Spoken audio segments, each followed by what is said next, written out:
Innal hamdalillah nahmaduhu wa nasta'inuhu wa nastaghfiruh wa na'udzu billahi min shururi anfusina wa min sayyiati a'malina may yahdihillahu fala mudilla lahu wa may yudlil fala hadiya lahu.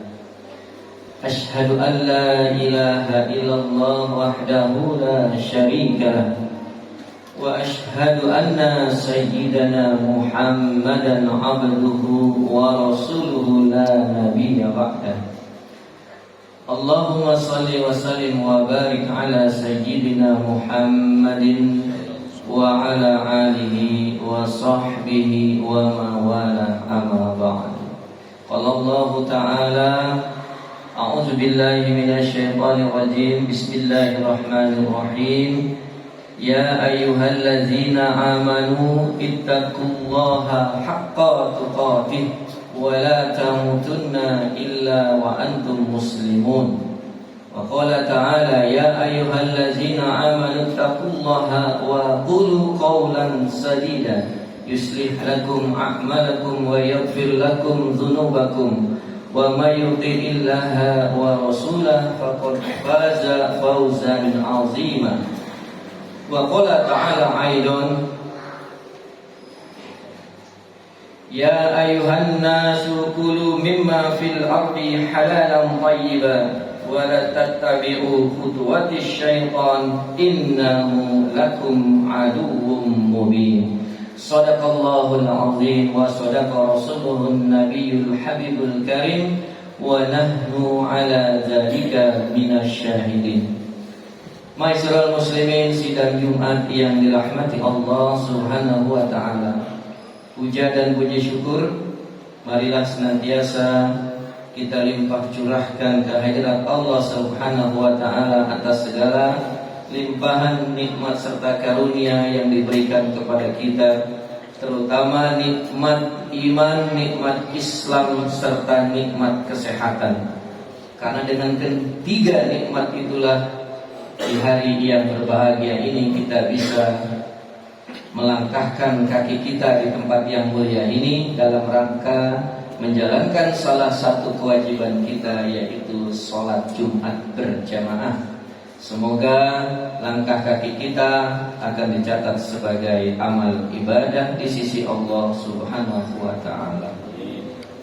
Salawat serta salam semoga tercurah kepada junjungan kita baginda Nabi Muhammad sallallahu alaihi wasallam, Nabi akhir zaman yang Allah tidak akan pernah lagi mengutus Nabi dan Rasul sesudahnya.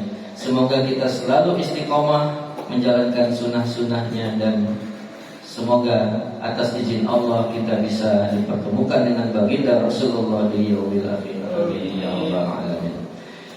Ma'asyiral muslimin yang dirahmati Allah, pada kesempatan yang mulia ini tidak bosan-bosan kami mengingatkan baik kepada diri sendiri maupun kepada jamaah sekalian untuk selalu dan senantiasa meningkatkan ketakwaan kita kepada Allah Subhanahu wa taala dalam arti yang sebenar-benarnya, yaitu menjalankan semua perintahnya dan meninggalkan semua larangannya. Karena hanya karena dengan bertakwa, insya Allah kita akan mendapatkan kebahagiaan hidup baik di dunia maupun di akhirat kelak. Amin ya rabbal alamin. Ma'asyiral muslimin yang dirahmati Allah, di dalam surat Al-Baqarah ayat 168 Allah Subhanahu wa taala berfirman, ya ayyuhan nasu kulu mimma fil ardi halalan thayyiban wa la tattabi'u khutuwatis syaitan innahu lakum aduwwum mubin. Yang artinya, hai sekalian manusia, makanlah yang halal lagi baik dari apa yang terdapat di bumi, dan janganlah kamu mengikuti langkah-langkah setan, karena sesungguhnya setan itu adalah musuh yang nyata bagimu. Berbicara makanan yang halal secara garis besar, di sini kita bisa membagi menjadi dua dalam status kehalalan atau keharaman. Yang pertama halal dari segi zatnya dan haram dari segi zatnya, artinya memang agama Islam mengharamkan zat tersebut untuk dimakan. Yang kedua, halal atau haram dari cara mendapatkan benda tersebut. Misalkan kita dapatkan satu makanan dengan cara yang tidak halal, baik mencuri barangnya ataupun uang yang kita gunakan untuk membeli makanan kita dapat dengan cara yang tidak halal. Oleh karena itu kita harus betul-betul selektif. Jangan sampai uang yang kita terima, yang kita gunakan untuk memberikan makan keluarga, anak istri kita itu berasal dari yang haram. Masyaallah muslimin, berkaitan dengan hal tersebut, saat ini sebagaimana kita ketahui sudah memasuki tahun politik, di mana banyak para partai politik, calon-calon anggota dewan, calon presiden dan lain sebagainya mengkampanyekan dirinya. Nah, disinilah kita harus berhati-hati. Jangan sampai kita menerima sesuatu yang tidak halal lalu kita makan dan akan mempengaruhi hidup kita. Dalam satu hasil penelitian disebutkan bahwa yang namanya praktek politik uang atau money politik itu telah menjadi hal yang biasa, terutama di negara kita, baik dalam tingkat nasional maupun dalam tingkat lokal. Entah itu pemilihan wali kota, bupati, gubernur, bahkan presiden. Jadi secara sederhana definisi politik uang atau yang sering disebut dengan money politik adalah praktek pemberian uang atau materi lainnya kepada pemilih untuk mempengaruhi pilihannya dalam pemilu. Jadi ada seseorang yang memberikan sejumlah materi, baik uang ataupun berupa makanan, sandang pangan dan lain sebagainya, agar yang bersangkutan memilih calon tertentu. Padahal secara kriteria calon tersebut tidak memenuhi syarat. Dan juga sebelumnya bagi sepemilih tersebut, kalau ia tidak diberikan materi tersebut, sebenarnya mungkin dia belum tentu memilih calon tersebut.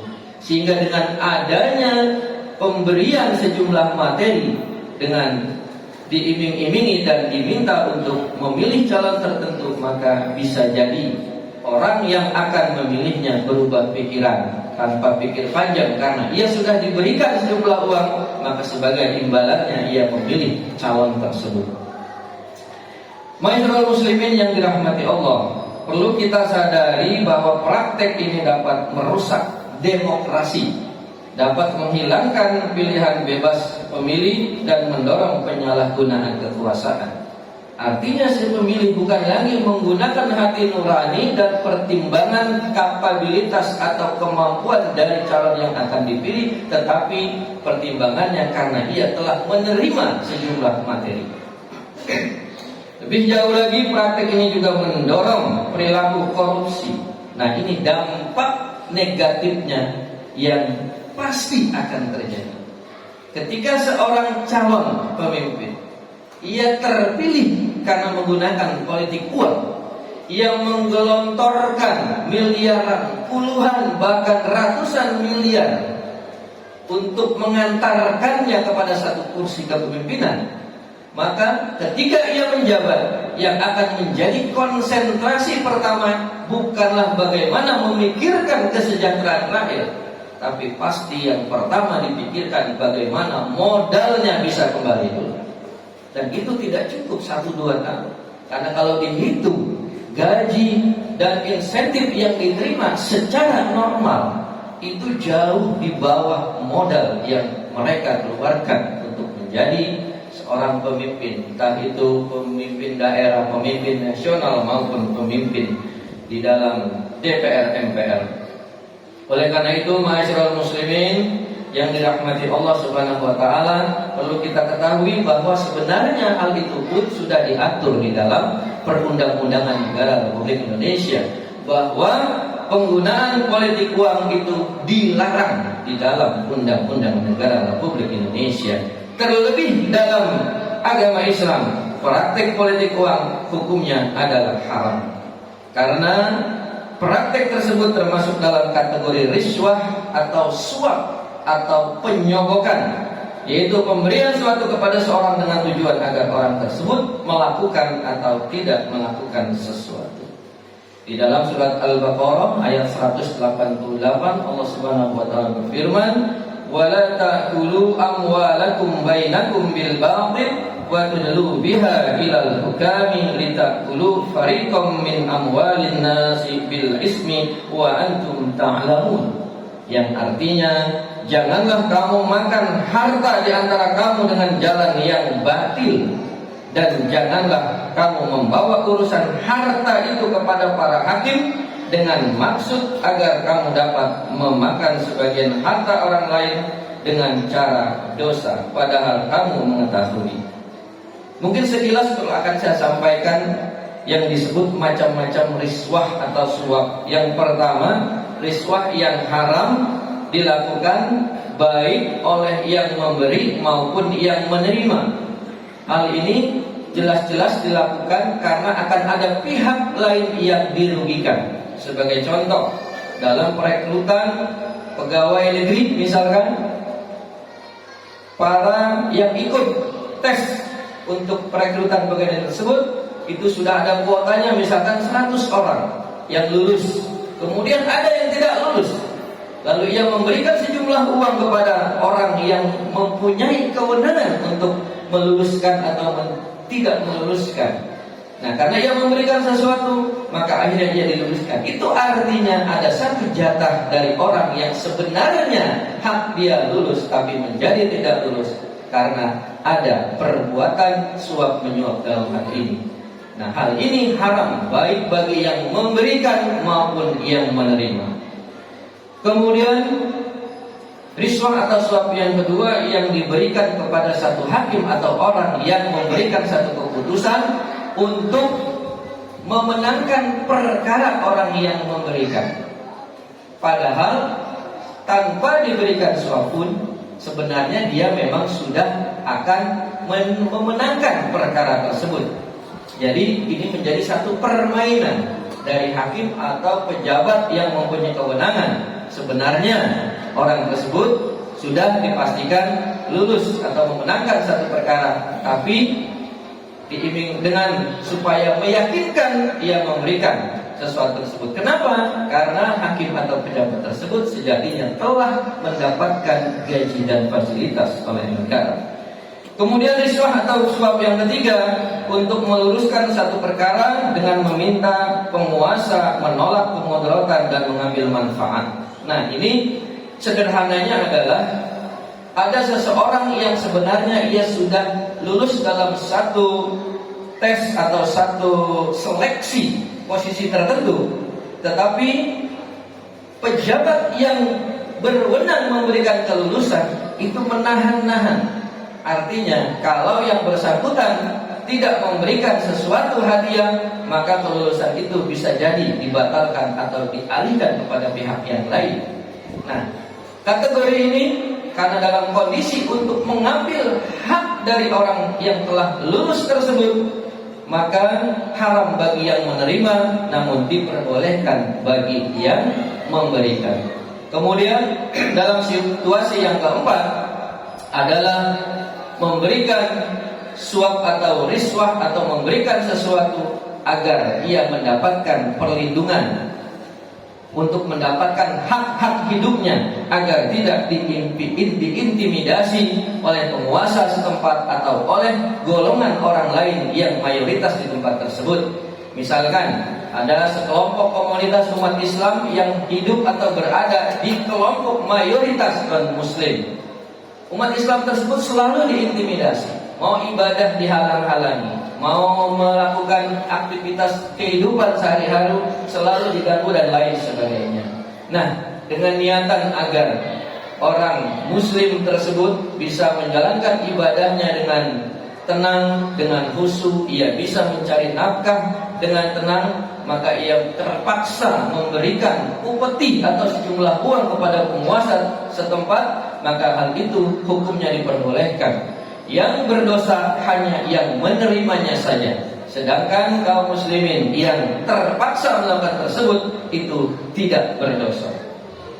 Oleh karena itu, ma'asyiral muslimin yang dirahmati Allah Subhanahu wa taala, berkaitan dengan suap menyuap, bahkan Rasulullah sallallahu alaihi wasallam pun sudah sangat dengan tegas memberikan satu pernyataan dalam hadisnya, an Abdullah ibn Umar qala la'ana Rasulullah sallallahu alaihi wasallam ar-rasiyah wal murtashi. Dari Abdullah bin Umar, ia berkata bahwa Rasulullah melaknat orang yang memberi suap dan orang yang menerima suap. Hadis riwayat Imam Tirmizi dan Abu Dawud. Lebih jauh dalam hadis tersebut, Rasulullah pun tidak hanya melaknat penyuap dan penerima suap, tetapi juga melaknat orang yang menjadi perantara antara keduanya. Jadi kalau ada calok suap, mediator suap, ini pun kebagian dosanya dan dilaknat, kata Rasulullah sallallahu alaihi wasallam. Hal ini menunjukkan bahwa suap menyuap adalah perbuatan yang sangat dibenci oleh Allah Subhanahu wa taala. Ma'asyiral muslimin yang dirahmati Allah, oleh karena itu marilah kita gunakan hati nurani kita, karena ketika nanti kita diberikan kepercayaan untuk memilih calon pemimpin negara kita, sejatinya Allah telah mengamanatkan kepada kita untuk memilih para calon pemimpin yang betul-betul sesuai dengan kriteria yang disebutkan di dalam agama Islam, tentunya dengan memperhatikan ketakwaannya, keimanannya, juga kecakapannya di dalam memimpin, kepeduliannya kepada rakyat, bukan karena orang tersebut memberikan sejumlah uang atau materi kepada kita. Mudah-mudahan dengan khutbah singkat ini bisa menggugah hati kita semuanya, dan ketika nanti pada waktunya kita memberikan pilihan kita kepada calon pemimpin, kita betul-betul menunaikan amanah kita sesuai dengan apa yang diperintahkan oleh Allah Subhanahu wa taala. Barakallahu li wa lakum fil Qur'anil azim wa nafa'ani wa iyyakum bima fihi minal ayati wa dzikril hakim wa taqabbal minna wa minkum tilawatahu innahu huwas samiul alim fastaghfiru innahu huwal ghafurur rahim.